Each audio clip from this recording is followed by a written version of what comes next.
태양그룹 회의실 문이 열리는 순간 공주아는 자신의 디자인이 대형 스크린에 다른 브랜드의 제품과 나란히 비교되고 있는 것을 보았습니다. 공주아 팀장, 이것 좀 설명해 보시죠. 당신 디자인이 이 해외 브랜드와 85% 유사하다는 제보가 들어왔습니다. 인사팀장의 차갑고 날카로운 목소리가 회의실을 가득 채웠어요. 공주하는 순간 숨이 막히는 것 같았습니다. 스크린 위의 두 디자인은 확실히 비슷해 보였지만 공주하는 절대 표절하지 않았어요. 저는 절대 표절하지 않았습니다.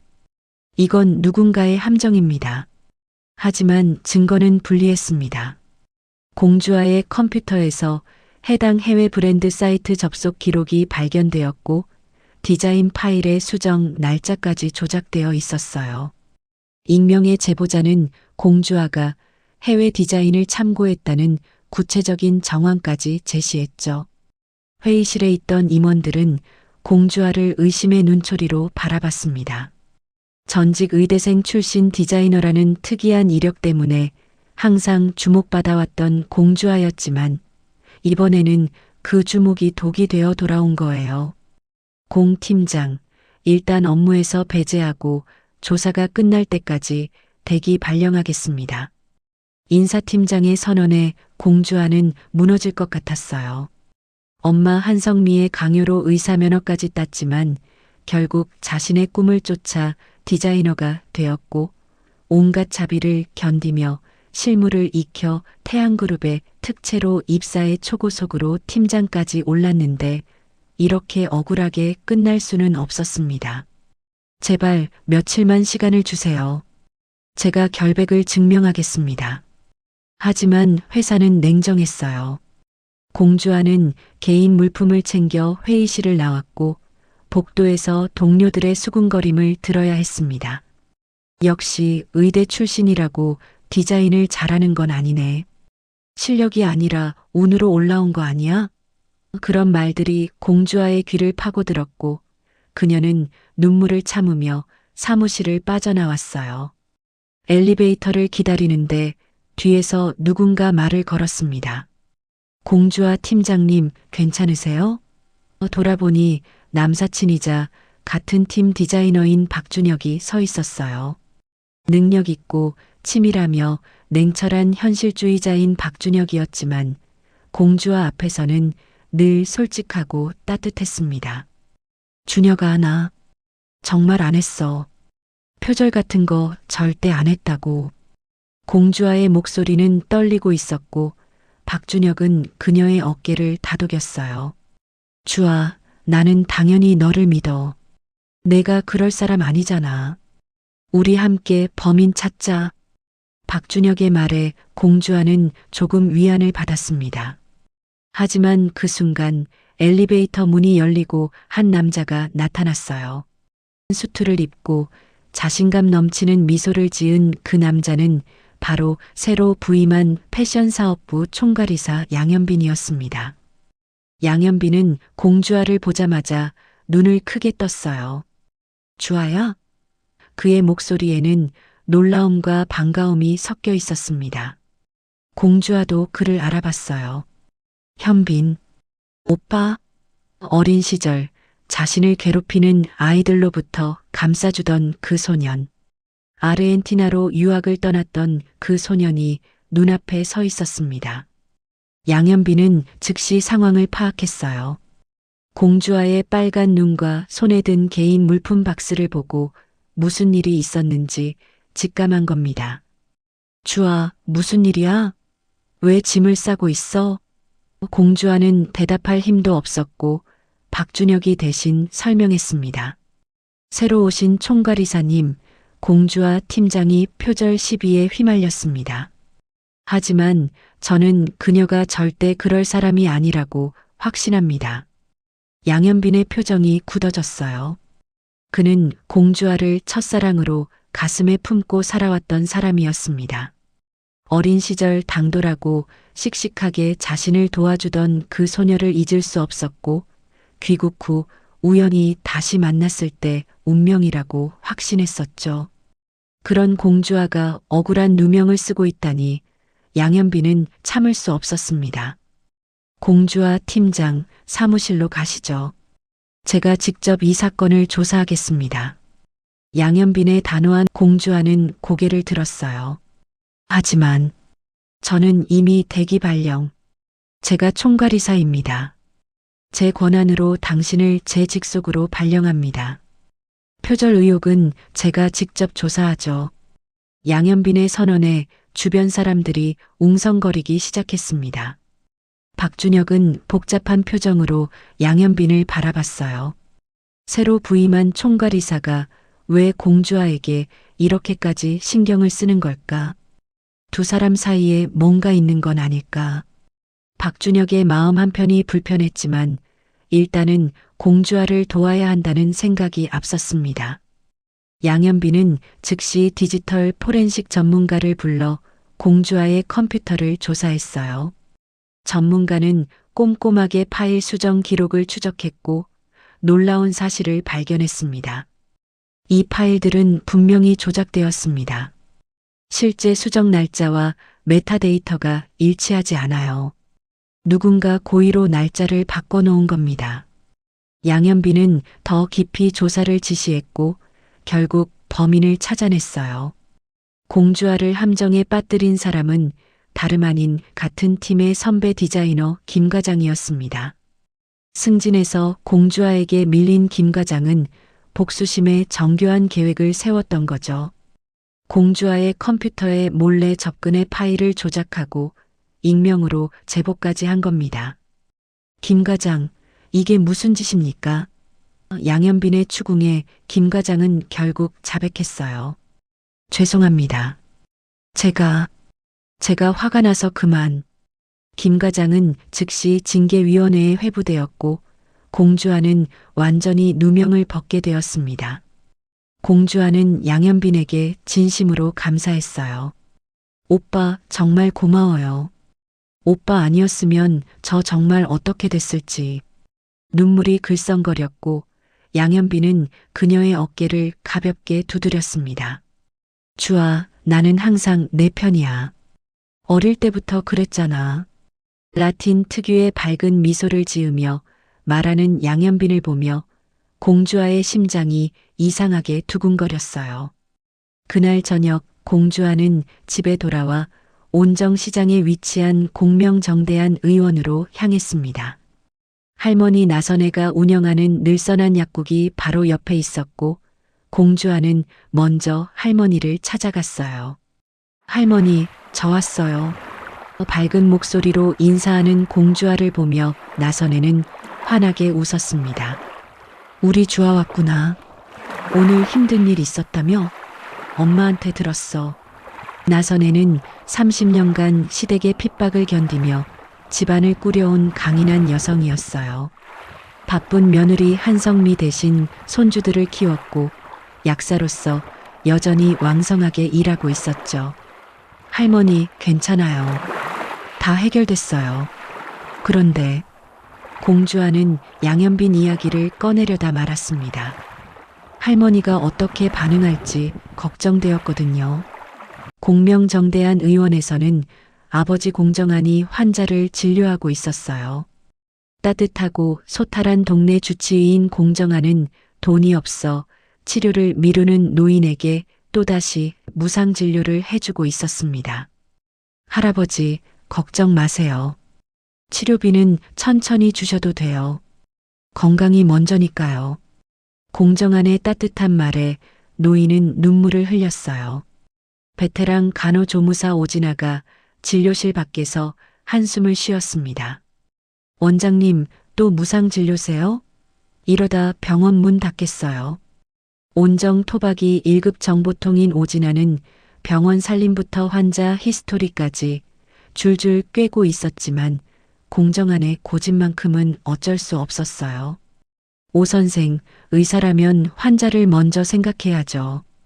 공정한은 웃으며 말했지만 오진아는 걱정이 앞섰습니다.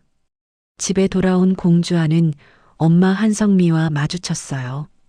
정신건강의학과 전문의인 한성민은 쾌활하고 화끈한 성격이었지만 딸을 볼 때만큼은 따뜻했습니다.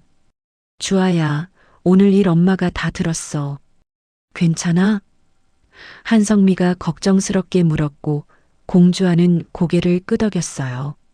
엄마, 괜찮아. 다 해결됐어. 그런데 새로 오신 총괄이사님이 나를 도와주셨어. 총괄이사? 누군데?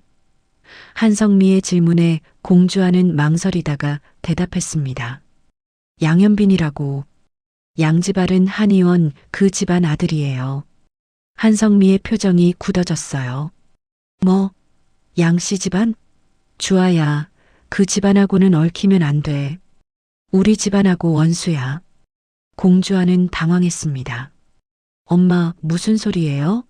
현빈 오빠는 저를 도와줬어요. 좋은 사람이에요. 하지만 한성민은 단호했어요. 주아, 어른들 사정이 있어. 그 집안하고는 절대 가까이 하지 마. 한성미의 강경한 태도에 공주아는 반발심이 생겼습니다. 왜 어른들의 원한을 자신까지 이어받아야 하는 걸까요? 그날 밤 한성미는 남편 공정한과 대화를 나눴어요. 여보, 주아가 양현빈이라는 사람한테 도움을 받았대요. 양지바른 한의원 그 집안 아들이요. 공정한도 놀랐습니다. 뭐, 양동익 형의 아들? 그 애가 주아를 도왔다고? 공정한은 복잡한 표정을 지었어요. 양동익은 공정한과 같은 또래로 어릴 때부터 경쟁 관계였습니다. 여보, 주아한테 그 집안 사람들하고 엮이지 말라고 해야 해요.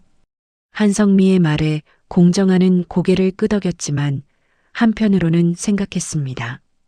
아버지 세대의 원한을 아이들 세대까지 이어가는 게 맞는 걸까?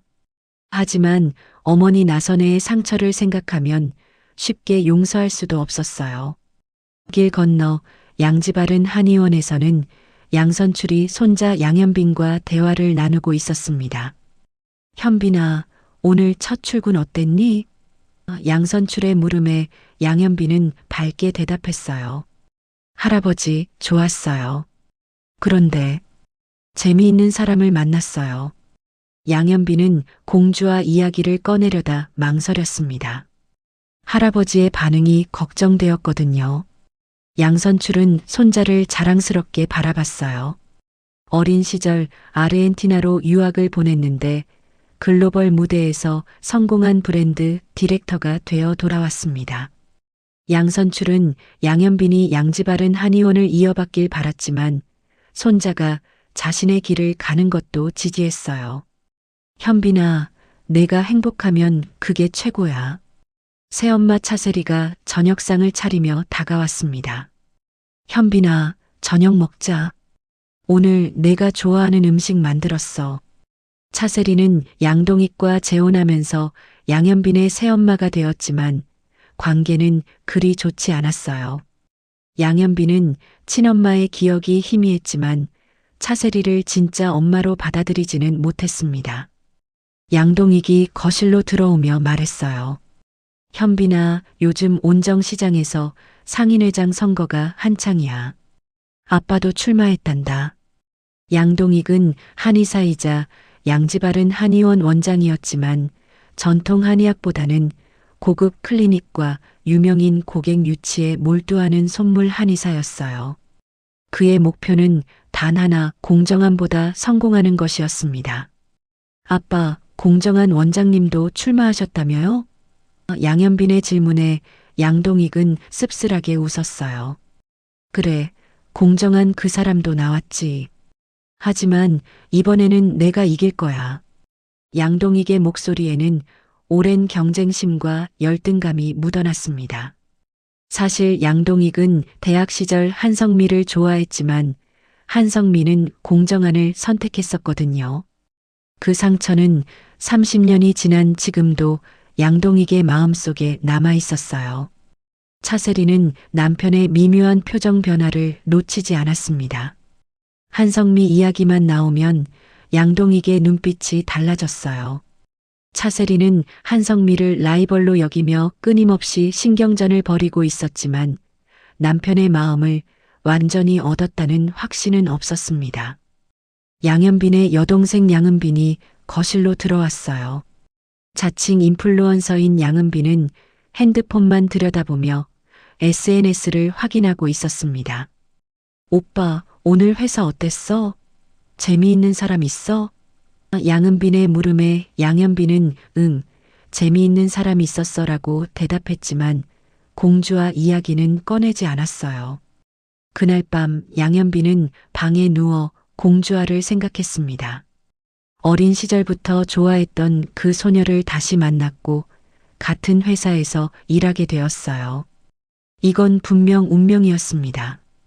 양현빈은 공주아에게 본격적으로 다가가기로 결심했어요. 하지만 두 집안의 원한을 생각하면 쉽지 않을 거라는 것도 알고 있었습니다. 공주아도 잠들지 못하고 양현빈을 떠올렸어요. 오늘 자신을 도와준 양현빈의 모습이 자꾸 생각났습니다. 어릴 때처럼 든든하고 믿음직스러웠어요. 공주아는 가슴이 두근거리는 것을 느꼈지만 동시에 불안했습니다. 엄마와 할머니가 그렇게까지 반대하는 집안의 사람을 좋아하게 될지도 모른다는 생각에 혼란스러웠어요. 온정시장의 밤은 깊어가고 있었습니다. 공명정대한 의원과 양지바른 한 의원, 길 하나를 사이에 두고 마주한 두 건물의 불이 하나둘 꺼져갔어요. 하지만 두 집안의 원한은 여전히 불타고 있었고 그 불씨는 곧 젊은 세대에게까지 번져갈 것이었습니다. 동생 공우재는 자기 방에서 의학 공부를 하고 있었어요. 의대를 졸업했지만 2년째 의사국가시험에 떨어진 공우재는 자책감에 시달리고 있었습니다. 또 떨어지면 어떡하지? 엄마 기대를 또 저버리는 건가? 공우재는 책을 덮고 한숨을 쉬었어요. 누나 공주아는 의대를 나와서도 디자이너가 되었는데 자신은 왜 의사가 되어야만 하는 걸까요? 삼촌 공대아는 아내 이희경과 함께 늦은 저녁을 먹고 있었습니다. 오늘도 고생 많았어요. 이희경의 말에 공대아는 미소를 지었어요. 희경아, 우리도 빨리 아기 가져야 하는데. 하지만 이희경은 대답하지 않았습니다. 결혼한 지 얼마 안 됐지만 남편은 늘 바빴고 자신에게 쏟는 시간은 부족했어요. 이희경은 점점 외로워지고 있었습니다.